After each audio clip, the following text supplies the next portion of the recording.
had a lot of ideas, and the most important were modern world is alienated. This means that work can fulfill people, but in order to fulfill them, they must reflect themselves in their works. Like if someone creates a chair, that person that created that chair reflected their emotions or their personality in that chair.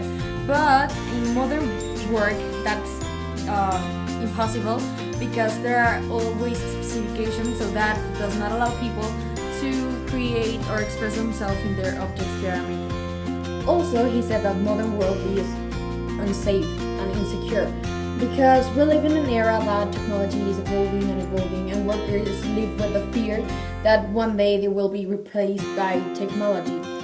Workers get paid little, while capitalists get richer. This sentence is really true, because this is nowadays, it has been happening for a lot of years. But a clear example is when you buy something and you try to resell it even more expensive. It's the same way. People always want to get richer, but they do not care about the work behind it, that object. That's why people above us, like the government, is always trying to win more money for themselves, not caring about other people's life. And that's a clear example of this point of Marx philosophy. Capitalism is unsafe.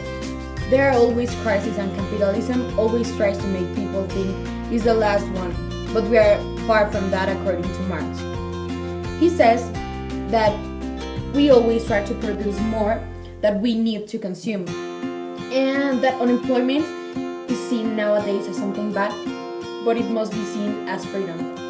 In my point of view, some of the things Marx said can be right, but it's all about perspectives. Like, I might agree with him that technology eventually will replace some workers, and that capitalists get richer while workers get paid less. I think that may be right, but if you think this way, like, okay, some works are going to be replaced by machines or by technology, but who's going to create that technology? Who's going to make that technology work? Or who's going to repair them if they fail or if they have some problem? They have to be works for that. So it's not going to replace, it's not going to disappear works, it's going to replace them for another one. So I don't think he's right in all of that, those aspects of that point. And the other point, that capitalists get richer while workers get paid less or little, he may be right, but I don't think government or capitalists is doing nothing. Maybe it seems that way, but probably they are doing things we are not capable of seeing, or we are not able to see them because we don't want to, or maybe because they don't show that things are doing a lot. But I don't think that means that they are not doing anything and they are just stealing our money. Probably they are, but we can't be sure about that. That's my opinion.